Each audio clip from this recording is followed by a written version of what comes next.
Raast, what is it and why is it? What is Raast? Raast is Pakistan's first instant payment system. It started in 2021 and further rolled out in 2022. It was created to ease the digital payment method between peers. It has been in discussion between financial experts as the next Bharat. It is an app that enables users in India to pay micropayments without any charges and through a simple scan of a QR code. It can work with different apps through a unified payment interface. Pakistan is one of the countries with great potential for micropayments as conventional banks are too busy dealing with their government customers. According to an article posted in Dawn News by Mohiuddin Azim, the government has borrowed Rs. 238 trillion from local banks in almost 6 months from July 1, 2022 to November 18, 2022. Raast was launched as a gateway payment method that could be used instead for unified payment methods used in India. How it works? Raast was introduced to lower the transaction cost of small and micro payments made between the peers. The vision behind Raast was to create a platform that can make the small payments between vendors and the customer easy. It was basically taken from India where a small stall owner can accept payment through QR code. According to the quarterly report released by State Bank of Pakistan for first and second quarter of year 2023. Transactions done through Raast have increased 82.2% with the rupee value of 214 million rupees. In terms of transaction growth, the system has seen increased growth of 147% in one term. But the question is, does these numbers really matter? Problems with Raast. There are multiple issues with the idea of Raast as a payment method, some of which will be discussed below. Banking platform. Raast was made to assist small business owners as a payment method. According to an MCB banking officer, bank users can use Raast to transfer and receive funds in their accounts by using their bank's mobile app. This is the place where the problem starts. According to the data of the World Bank, only 20.98% of people, 15 or above, in Pakistan has account ownership or mobile wallet account. Just for comparison, it is 77.53 in India. That means only 1 of the 5 people in Pakistan has a working account available. With a literacy rate hardly above 50%, it is not easy to include new customers to bank accounts and mobile wallets. One-way method.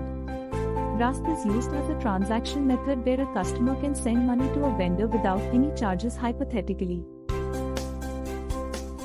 This means a business owner can receive money in his account without any restraints. But that is where the second problem occurs. This means that someone with money in his or her account can find it difficult to make those withdrawals. In the case of mobile accounts such as Easy Paisa or Jazz Cash, he might have to pay to get the money out of his account. One can argue that he or she can do payments to other vendors through Raast payment as well.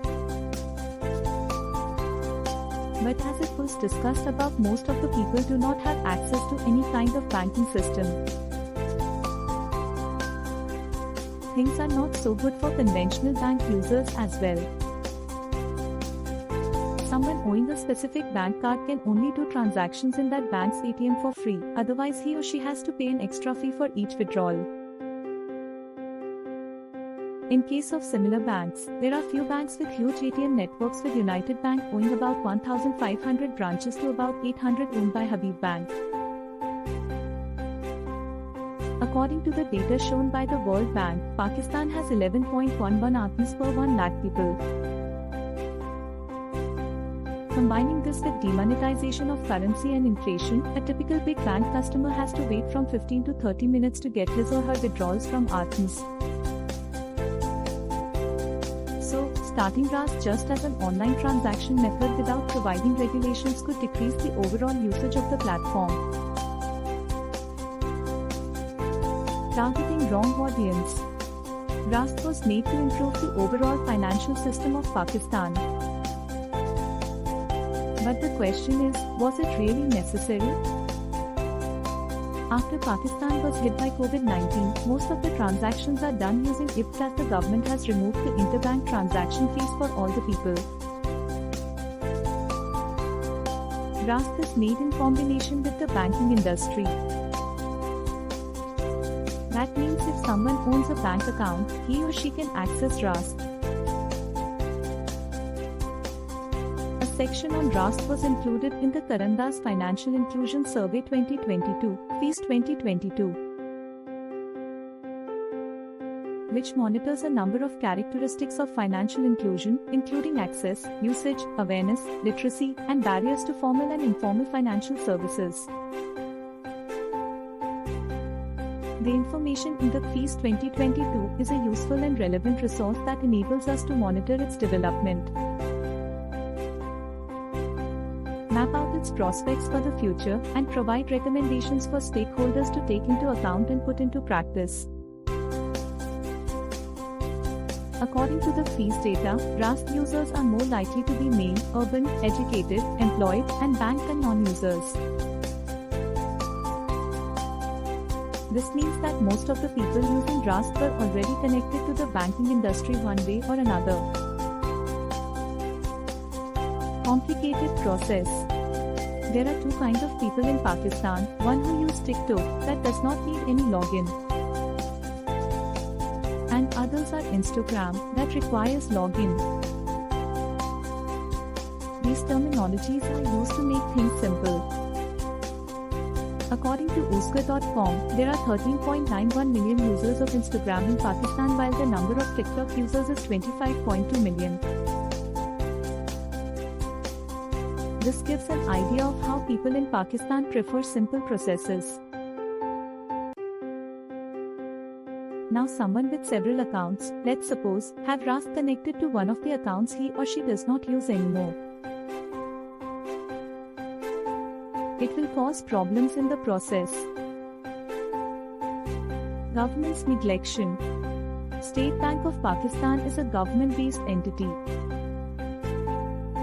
This implies that Raast was one of the set up by Government of Pakistan.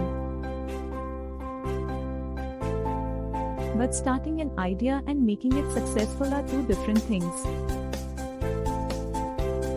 Setting Raast should not be a difficult process as it was a platform that was integrated in already existed network just as one-time password, OAth. The government of Pakistan owns huge corporate sectors countrywide in form of Pakistan State Oil, SO, and Pakistan Railways.